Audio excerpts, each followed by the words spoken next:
Magandang buhay mga paps, welcome back sa aking munting channel, si Mang Bonsai at iba pa. So ngayon mga paps, meron ako ditong materyales na red balete. Ito po ay Ficus birens, hindi po ito yung Ficus consina na red balete.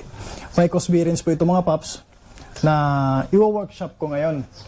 So ayan mga paps, itong material na to ay twin trunk na Ficus bonsai. Kung mapapansin nyo mga paps, defoliated siya. So yung pag-defoliate niya mga paps ay hindi ko po ginawa. Natural po yan. Siya po mismo nag-defoliate sa sarili niya para magpalit siya ng mga dahon. So ngayon, i-workshop ko siya mga paps. Kung makikita nyo, meron siyang mga escape roots na tumago sa lupa. Tatanggalin ko po yung escape roots na yan para maging pula. Pulang-pula yung kanyang mga talbos. Kasi pag ang napansin ko po mga paps sa red balete, kapag sagana siya sa tubig, at sagana siya ng room for growth, hindi po masyadong pula yung kanyang talbos. So tatanggalin ko po yan at saka i-wire ko na din and magbo-branch selection na rin ako habang defoliated siya mga paps.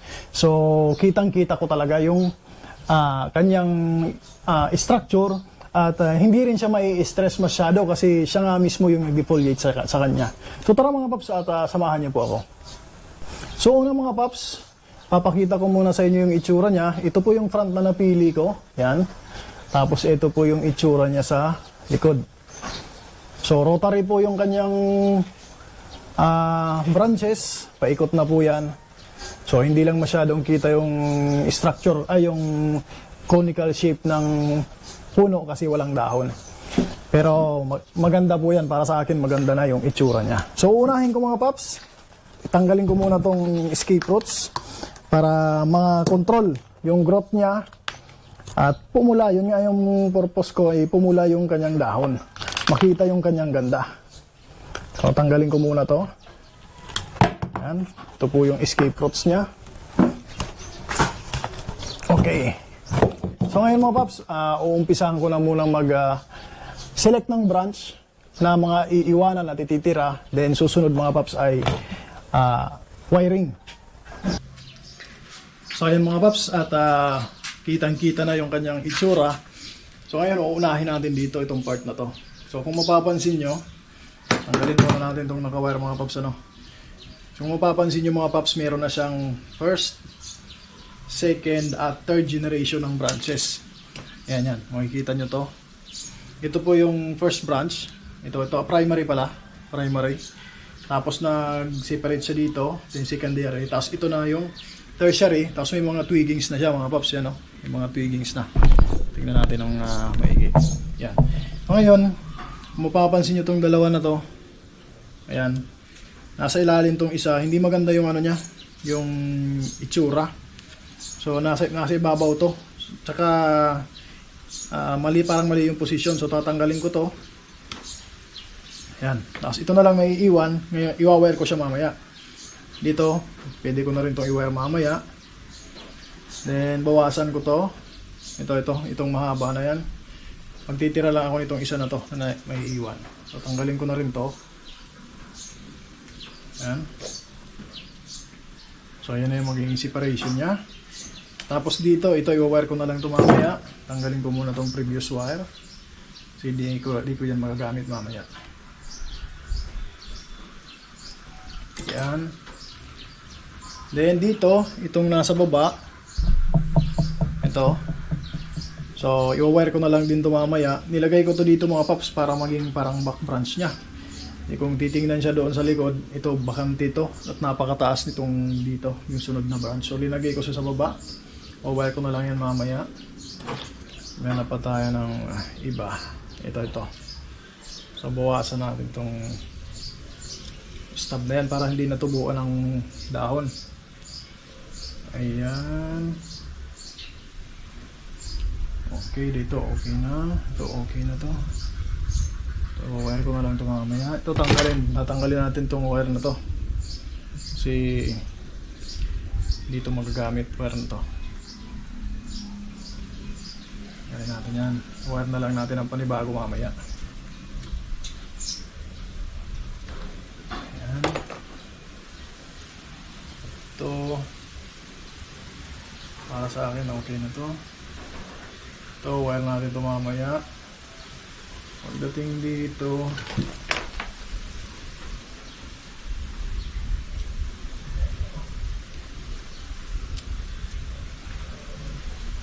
yan. Ito, wire na lang din ito mamaya. Okay. So, yun. Pagdating dito mga paps, kung mapapansin nyo to, napakaraming branch. So, tatanggalin ko tong isa na to. Ito nandito. Parang pangit siya sa paningin ko eh. Yan, ganun lang po kadali mag-select ng branch mga paps. Then, dito sa taas. Kung mapapansin nyo to mga paps, ito. So, iisang pwesto, tatlo sila. So, para magkaroon ng separation na yan, tatanggalin ko itong pinakagitna. Yan. Para hindi rin lumaki yung part na yan. Kasi napakarami nila eh. Kasi pag iniwan natin yan na maraming branches sa isang pwesto, lalaki po yan, yung part na yan. So, ayun mga paps, sa tingin ko ay natanggal ko na yung mga unwanted na branches. Ngayon, magwa-wire naman ako. So ayan po mga paps, at po-proceed po ako doon sa wiring. Pero hindi ko na po ipapakita ng lahat-lahat ng procedure sa pag-wire, ano mga paps. Ipapakita ko na lang kapag na-wire ko na yung bawat pad para mas mabilis at hindi gaanong boring sa video, ano mga paps. So uumpisan ko na, bubuksan ko na lang ulit yung video pag naka-wire na ako ng bawat pad. So ayan mga paps, ito at nakapag-wire na ako ng dalawang pad. Kung mapapansin nyo to. Ayan. Ito mga paps. Itong isa na to. Papansin nyo to. Nakikita nyo po yan. Yan, ito yung first, second branch. Tapos ito na yung tertiary at mga twigs nya. So ayan na po at nalatag ko po siya na parang pad. So ganyan po yung ginagawa ko pag-wire. Ganon dun po dito sa isa na to. Yan. Na-separate ko na po yung mga twigs nya. So ang ginagamit ko pong wire mga paps, kung gaano kalaki yung branch na iwa-wire ko, ganun din po kalaki yung wire na ginagamit ko. Kasi para masumama at ma-bend nya yung branches. At at the same time mga paps, hindi tayo palit ng wire. Yan. So ngayon mga paps, susunod, iwa-wire ko na po lahat dyan. Then ipapakita ko po sa inyo ang kabuuan.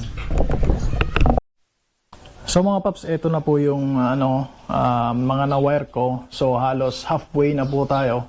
Halfway na ako sa wiring. Ito may pad na siya, may pad na rito. Ganon din dito, naka layer na. Naka-segregate na yung mga branches. Yan. So mga paps, ayan mga paps, at almost apex na yung kailangan ko na lang na i-wire. So tingnan natin mga paps, i-review natin ng konti. So ngayon mga paps, dito na ako sa medyo malapit na sa apex So tulad ng sinasabi ko mga paps, ito mahaba, walang dito, walang bagong shoots, walang branches. So ang ginagawa ko, ibibend ko siya ng ganyan para umiksi. Ibibend ko ng konti. Lalagyan ko siya ng curve para lamang umiksi siya. Tapos itong nandito, i-wire ko na yan. Itong nandito sa dulo. So kapag nag-wire ako mga paps, dalawang adjacent na branches yung wina-wire ko para merong anchor yung wire. Hindi siya malambot kasi meron siyang nahahawakan na kabilang branch. Pagka ibibend mo siya, merong parang kumukontra. Ganyan po ako mag-wire. Tsaka di na rin sayang yung wire mga paps. Hindi maraming putol yung wire kasi dala-dalawang branches yung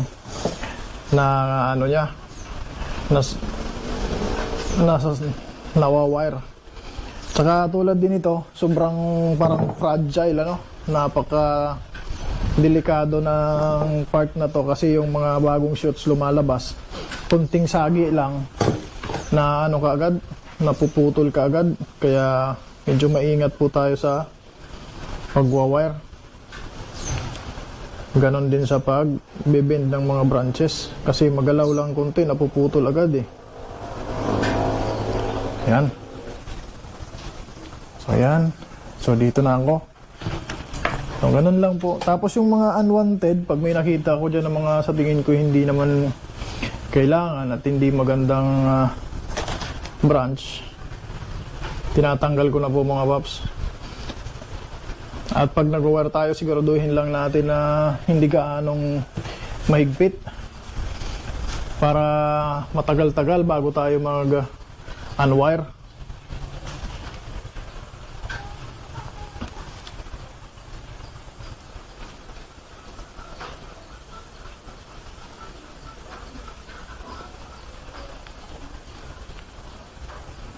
So maganda talaga tong panahon na to ngayon para makapag-wire kasi kusa po siyang nag-defoliate eh.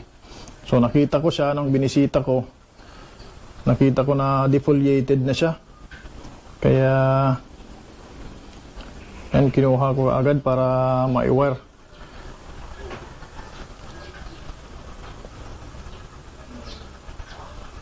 So ito mga paps ay gawang baguhan lang, no? Hindi pa po tayo professional pagdating sa bonsai. Di pa tayo tulad ng mga bonsai master natin na talagang nag-aral sa pagbubonsai. Kaya yung kanilang mga obra ay sobrang gaganda na. Ito po namang sa atin, itong sa akin ay sinishare ko lang sa mga tulad ko rin na baguhan na nais rin makapaggawa ng kanilang sariling obra.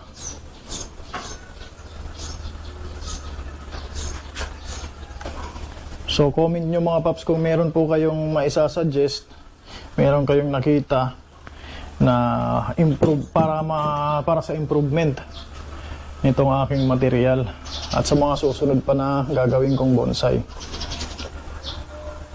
So yung iba mga paps dito dating may wire na, kaya ina-arrange ko na lang, naayos ko na lang doon sa position na nais kong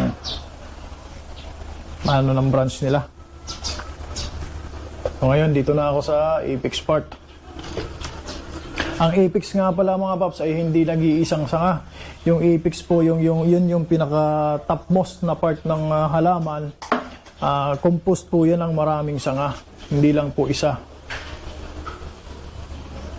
Kasi dati ganyan din yung pagkakaintindi ko pag sinabing apex, isang branch lang. Yan yung understanding ko po noon. Pero hindi pala gano'n, no?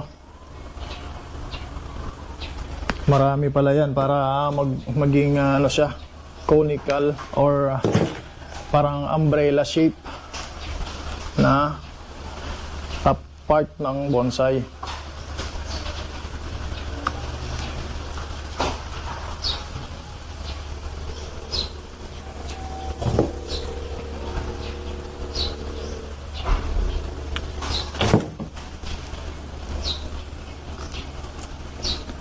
Ayan, apex na po tayo.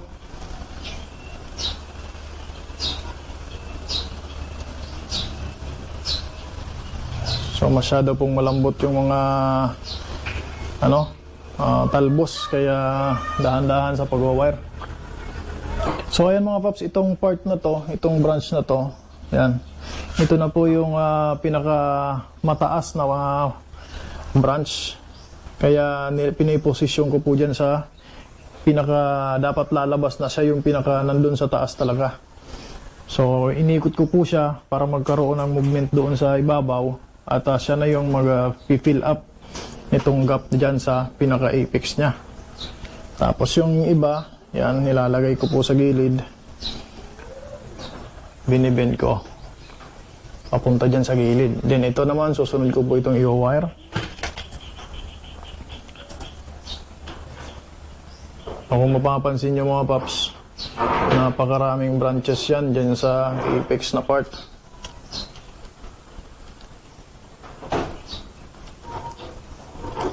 So i-wire natin to para punta doon sa gilid.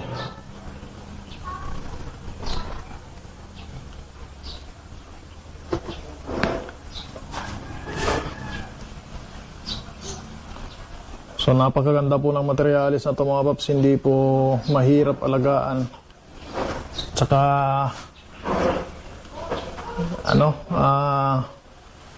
maganda rin yung itsura nito kapag ganitong bago ang mga talbos. Pulang-pula po ito mga paps. Basta lagi lang siyang naaarawan, ano. Kung po pwede po ay full sunlight, tapos 8 hours a day. Kung kaya, ano. Pero mga 6 hours, 5 to 6 hours, maganda na rin yun.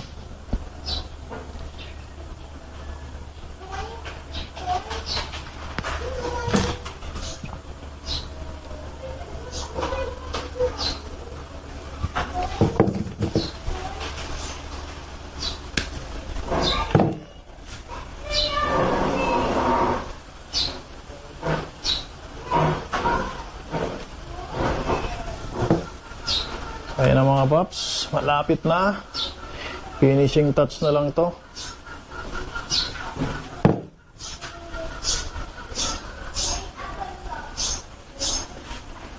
Lalagay na natin to dyan sa mga bakante pa na parte. Ayan.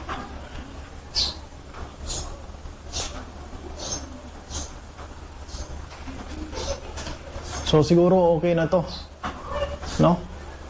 So ayan mga paps, nakalatag na lahat, layered na yung kanyang branches. So mga paps, ayan na po ang itsura niya, twin trunk.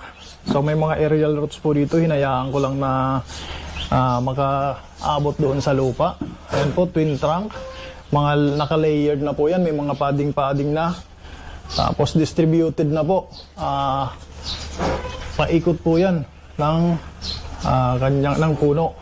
Ito po yung apex niya. Makikita nyo, para sa akin napakaganda ng distribution ng branches.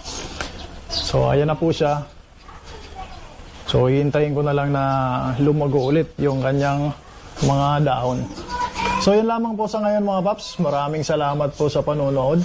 Sana po ay meron akong naibahagi sa inyo, meron akong naituro, lalo na po doon sa mga baguhan na nais din matuto sa pagbobonsai. Ako po ay baguhan lang din at gusto ko lang i-share itong journey ng aking mga bonsai. Yun lamang po. Once again po, kapag hindi pa kayo nakapag-subscribe, iimbitahan ko kayo na mag-subscribe. Click nyo po yung notification bell at share nyo na rin para mas lumawak pa yung maabot ng ating mga videos. So yun lamang po mga paps. Magandang buhay at happy bonsai.